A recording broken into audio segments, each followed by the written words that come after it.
Hello, my name is Sandra Anistonson's at Covenant of the Way. I'm just finishing off the videos from yesterday, just the ending to that particular part, and it's regarding the bailiffs that entered my property, and they were rummaging around my possessions inside, and it was a very confusing and disorientating situation. They had known exactly what they were doing. This entire assault had disabled myself, and the entire mission had disabled. So they knew what they were doing. The theft, missing iPhones, meant that I couldn't photograph video works, materials on my iPhone. It meant that I could not get on with my creative works that I'd planned. The theft of my 2 iPhones meant that I was unable to video or film anything anymore. For my missions, I'm unable to film for YouTube or even film evangelisation. So they knew this, and I had no clothes. I was thrown out with no clothes. Well, they did that deliberately. It meant that I had no clothes to film in, no anything, to dress up in and film. No cash to pay the techies. So I was left with no cash. So no cash to pay the technical people that I'd been paying to do this work. No phone so that I could contact any people, and I had no card, no proof of ID, so no way to collect my cash to pay for these things anyway, because I've only just got my card back yesterday, so I've been 3 weeks without a debit card. So they did this deliberately, and then I had no place to do my writings, or no place to do my works. So they knew all this was going to disable my missions, so I couldn't continue, and they knew this. And then no cam discs for YouTube footage, which was in my handbag, which I was going to use, and they'd stolen that. And all my Bibles and hymns were in the house. Well, I was needing them, and I was using them for my missions, so that part was disabled as well. So I was unable to use all my prepared work, which was inside the house. I wasn't able to use it because they locked me out, unable to access all that, so that I couldn't use that to continue my missions. So I had no place to store anything, because I had no money anyway. So I needed storage, not just storage for my own possessions, but the house was mainly full of Christian work and mission work. So I needed storage to put all these things so I could continue the missions, and they knew all this. So all my filming, evangelisation equipment was in the house, so I couldn't, and my lighting and music and everything was also all inside the house. And these surveillors, these military surveillance, they knew all this, and what they wanted to do was they wanted to stop it all. They wanted to stop me going any further and doing any more Christian work. That I had been planning for months. I've been planning for months to go on YouTube, TikTok, social media, and the £800 emergency cash would go towards the cost of all that, so which it was going to be used for in my handbag as well. And in my handbag was 8 empty memory sticks, and precious filming and valuables, valuable to myself, photographs, videos on these discs that could earn clicks on YouTube and YouTube, which could actually save Covenant of the Way mission for future works and missions. And the government and military surveillors knew all this, because the surveillance video and phone tapping, they've been phone tapping me, so they've been getting all this information to make sure I had no cash, no anything, no means to go on social media and YouTube and TikTok, and they didn't want me to have my iPhones to prevent videoing and social media works that I had planned for the people to see. So they sabotaged all that deliberately, and they knew all about it.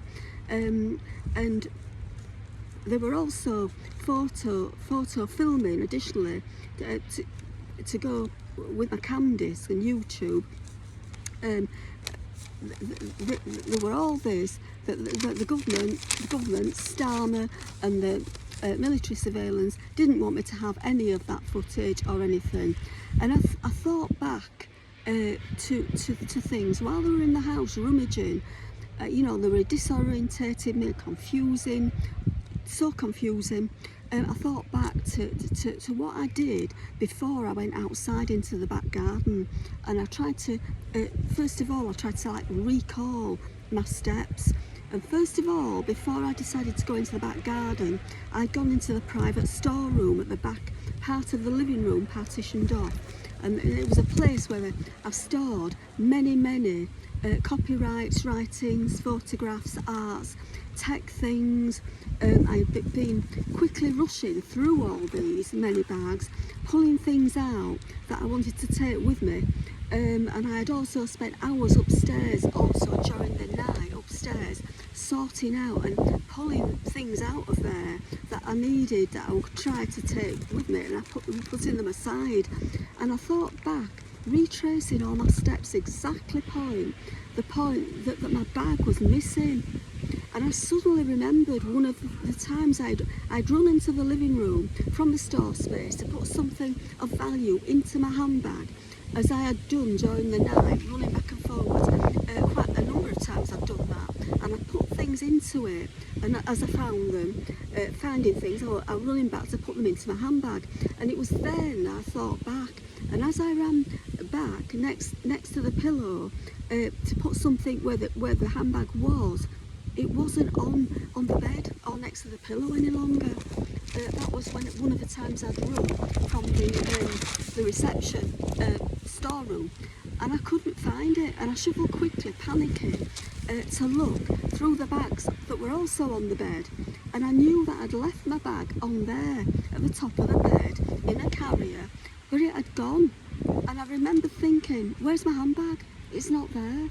So I glanced quickly, rushing round at the piles of different carriers also placed on the bed. I'd also placed on the bed with handbags, but my senses were playing with my mind, and in seconds, as I quickly looked through some of the other bags, my senses told me that it must be here, because it's only myself being in the house all night, I told myself, so it will be here, and I must have just pulled it over a little bit or something, my handbag over to the other carriers. But all the time, my senses were telling me that I definitely did not move the handbag. I didn't. And the handbag at all, I didn't move the handbag across at all. So it was there, but it was not there. And over the 12 years of surveillance, of all my experience of knowing, I remembered all their tactics that they used on me. And this is the methods the surveillance military police use. They trick and they play with your senses, and they play with your mind, so you begin to doubt your own senses. You begin to ask yourself,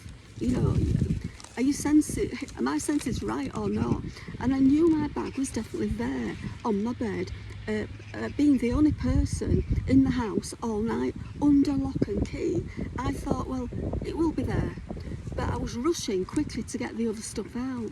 So I remember back to the tactics over the 12 years, experience, surveillance, methods, and I recognised the same tactics. And I recognised that these people were the army, military, surveillance, police, who have been filming, videoing myself and stealing from me by surveillance for 12 years. I recognised it. And while I had been in the store partition, these people, I believe, had entered into my living room somehow, and the bedroom area, home, and burgled, stolen my handbag.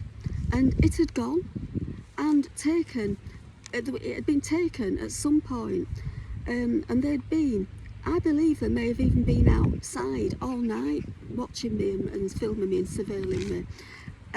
If it appears now, in the future, when I actually get back inside to collect some of my stuff, there may be, I believe it has been taken and then been put back, there, to make it look like it were never taken. But the experience which I've experienced over the 12 years is sinister, and it is shuddering. And eventually, then these people emerged from inside of the house, and they were but they were more subdued when they left the house. They were leaving. And what they will have found, I believe they were thinking they were going to find something else, and what they found is only and much Christian things. And I believe they thought with the military surveillance something else in there, and there wasn't. It was just all Christian stuff, and they have been violating and rummaging around through God's works. And that is a violation, serious violation of God's works. So, and then they headed for the cars, and a woman that was across the road was passing. I ran to her and I asked her, I said, could you please just help me? And what she did is she phoned my local church for me. She was just passing, and she phoned the priest. And I had the phone in my hand, and I said to the surveillors, I need my bag and I need my phones, so will you speak to my priest? He's on the telephone now. And I asked them to speak to the police, and they didn't even answer, and they refused to speak to the priest, and they really speedily jumped in the cars. They sped off at top speed, and I didn't even have the names. They refused to give me their names.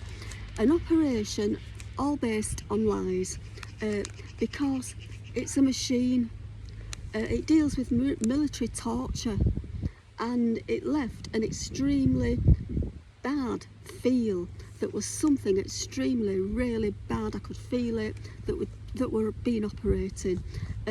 Government, Starmer, involved in this, at the bottom of this, with other governments. And the same day as the eviction, it was actually in the papers celebrating, saying, oh, now we've got lots of huge investments, and he was laughing. And I've got the newspaper cutting. He knew all about it, all orchestrated by the courtesy of Keir Starmer. And they had all been involved in this repossession. All the people and Starmer and the governments all need to face court, I believe, and I believe they all should go to jail for these abuses of power. If it was any other ordinary person, they would go to jail immediately. They would be in jail, and probably Starmer would jail them himself, being the so-called ex-director of public prosecutions. And people like that, the government, Starmer, believe they are above the law, but they should face criminal proceedings. This week I will begin in my campaign. Also next week I will continue this homeless experience.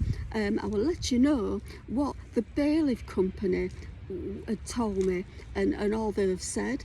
And all they've said about my access into the house. I will be letting you know all about that. And also there's some estate agents that have the keys to this property, and what they was like and what they did, and my homeless situation now, what it's like and what I'm doing and where I am. So I will be letting you know that this week, but also this week I will be also beginning the campaign as soon as possible. So visit Sandra Anistonson's on YouTube and TikTok this week. God bless. Sandra Anistonson's Covenant of the Way.